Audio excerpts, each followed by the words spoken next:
മുരുകഭക്തർ ഒരു വർഷമായി കാത്തിരിക്കുന്ന മഹാസ്കന്ദഷഷ്ഠി വരുന്നത് ഇത്തവണ 2025 ഒക്ടോബർ 27 തിങ്കളാഴ്ചയാണ്. പൊതുവായി തുലാമാസത്തിൽ വരുന്ന സ്കന്ദഷഷ്ഠിക്ക് ധാരാളം ഭക്തർ 6 ദിവസമാണ് വ്രതം അനുഷ്ഠിക്കാറ്. ശത്രുനാശം, സന്താനലാഭം, സന്താന സൗഖ്യം, കുടുംബക്ഷേമം എന്നിവയ്ക്ക് ഉത്തമമാണ് സ്കന്ദഷഷ്ഠി വ്രതാനുഷ്ഠാനം. ഒരു സ്കന്ദഷഷ്ഠി വ്രതം അനുഷ്ഠിക്കുന്നത് 6 ഷഷ്ഠി വ്രതം എടുക്കുന്നതിന് തുല്യമാണ്. ദാമ്പത്യ സന്താന ദുഃഖവും ദുരിതങ്ങളും സ്കന്ദഷഷ്ഠിയെ ആചരിക്കുന്നവരെ ബാധിക്കാറില്ല.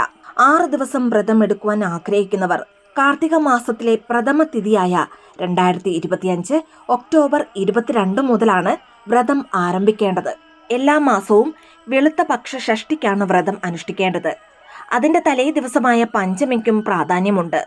അന്ന് പൂർണ്ണ ഉപവാസത്തോടെ അല്ലെങ്കിൽ ഒരു നേരം മാത്രം അരി ആഹാരം കഴിച്ച് വ്രതനിഷ്ഠകളെല്ലാം പാലിച്ച് വ്രതമെടുക്കാവുന്നതാണ്.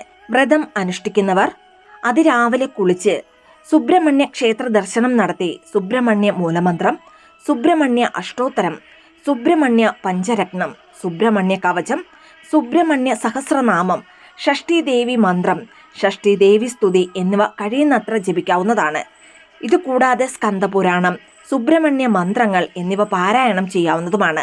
ഇതിനോടൊപ്പം ഭഗവാന്റെ മൂലമന്ത്രമായ ഓം വജത്ഫുവേ നമഃ, ഓം ശരവണ ഭവ, മുരുകന്റെ ദ്വാദശ നാമമന്ത്രം തുടങ്ങിയവയും ജപിക്കുന്നത് വളരെ നല്ലതാണ്.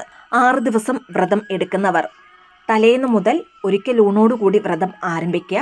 ഷഷ്ഠിതിഥിയുടെ തലേ ദിവസം, അതായത് പഞ്ചമി വരെ ഉച്ചയ്ക്ക് ഒരു നേരം ഭക്ഷണം കഴിച്ച് മറ്റു 2 നേരങ്ങളിൽ ഫ്രൂട്ട്സ് കഴിച്ച് വ്രതം എടുക്കാവുന്നതാണ്. ഇനി ഷഷ്ഠി ദിവസം ആരോഗ്യപരമായ പ്രശ്നങ്ങളൊന്നുമില്ല എങ്കിൽ പൂർണ്ണ ഉപവാസം എടുക്കാവുന്നതാണ്. ഇനി ഷഷ്ഠി ദിവസം മാത്രമാണ് നിങ്ങൾ വ്രതം എടുക്കുന്നതെങ്കിൽ തലേ ദിവസമായ പഞ്ചമി ദിവസം ഒരിക്കലോടുകൂടി വ്രതം അനുഷ്ഠിക്കാവുന്നതാണ്.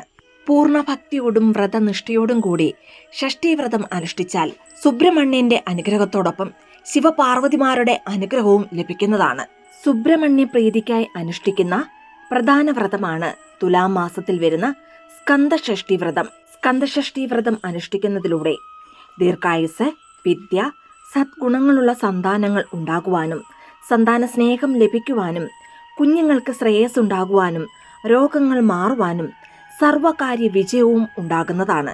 അതുകൊണ്ട് ഇത്തവണത്തെ മഹാസ്കന്ദഷഷ്ഠി വ്രതം എല്ലാവരും അനുഷ്ഠിക്കുക.